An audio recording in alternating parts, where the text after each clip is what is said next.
and welcome to Bella's Credit Corner. My name is Bella, and here on my YouTube channel, we focus on credit, finances, and money management. Now, for those of you who have been subscribed to my channel for quite some time, you may have noticed a different background. So I am working on making upgrades and changes to my channel, so let me know down below if you do like this new background or not. So with everything going on with this COVID-19 pandemic, those of us who are in the hobby of traveling on points and rewards are in a bit of a dilemma. Do we continue to use our credit cards that earn us travel points and rewards, or should we shift gears and use credit cards that actually earn cash back? So in today's video, I will talk about the pros and cons of each option, and I will actually tell you which option I personally prefer. Now, before I jump into today's video, make sure to hit that subscribe button and the notification bell so you know when my future videos are posted on YouTube. So let's say you want to go with option number one, and that is to continue using your travel credit cards to help you earn points and rewards. Now, this option makes sense if you are in fact confident and comfortable with the idea of traveling either later on this year in 2020 or down the road in 2021 or 2022. Now, you could use this opportunity to earn enough points to book a really nice vacation down the road or possibly multiple vacations. Now, let's talk about the pros and cons of this strategy, and we'll start with the pros. Well, for one, this will give you something to look forward to. I know for myself, when I'm trying to book a trip on points and rewards, I find that to be a lot of fun because I am trying to get the most usage out of my points.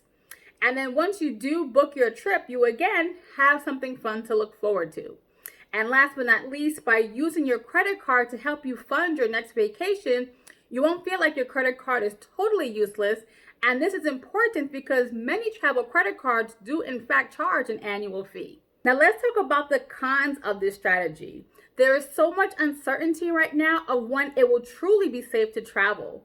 While many states here in America have actually reopened, some are having to shut down again because they are seeing a resurgence of the virus. And then when it comes to traveling abroad, many countries don't want Americans in their borders because we have done a poor job of containing the virus here in our own country. So they are afraid that we are going to bring the virus with us and cause a resurgence within their country. Now, the next issue with this strategy is that it may cost more points to book your trip in the future. This essentially means that your points are going to decrease in value. Now, I would hope that the airlines and hotel chains would not do this, but we don't know what the future holds. Now, last but not least, there is so much instability in the travel industry right now. We honestly don't know which companies will still be around in the future and if your points will be actually worth anything at all. Now, while this scenario is a bit of an extreme, we are seeing companies go out of business, file for bankruptcy. So at this point, it's anyone's guess. Now let's explore option number two. You decide that you want to switch gears and focus on using credit cards that actually earn you cash back. Now, the great thing about earning cash back, you have a number of ways that you can actually use it.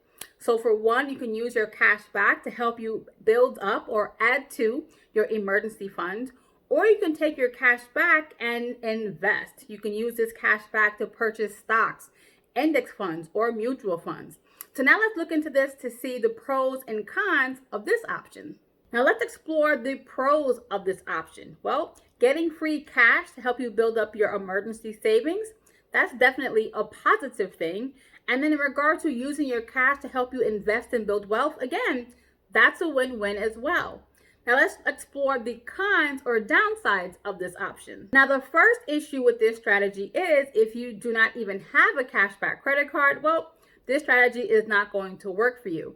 Now, you could consider applying for a cashback credit card, but we do know that many lenders are getting very restrictive in regards to lending, so it is getting harder to be approved for a credit card.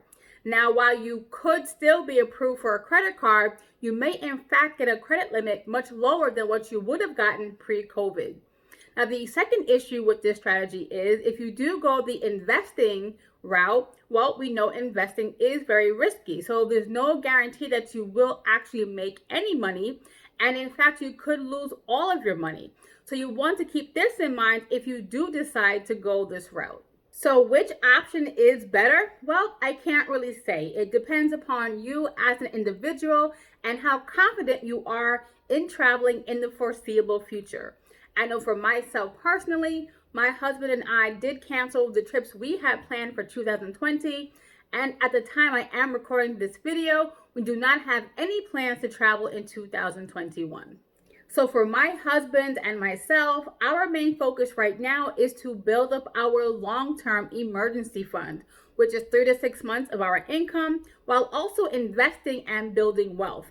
So let me know in the comments below, what are your thoughts on this topic? Which strategy are you going with? Or maybe you're doing something else that I did not cover in today's video. I would love to hear your comments and your thoughts on this. Now, as always, guys, I want to thank you for coming by and watching today's video. And don't forget to like, share, and subscribe. And I'll talk to you soon. Bye.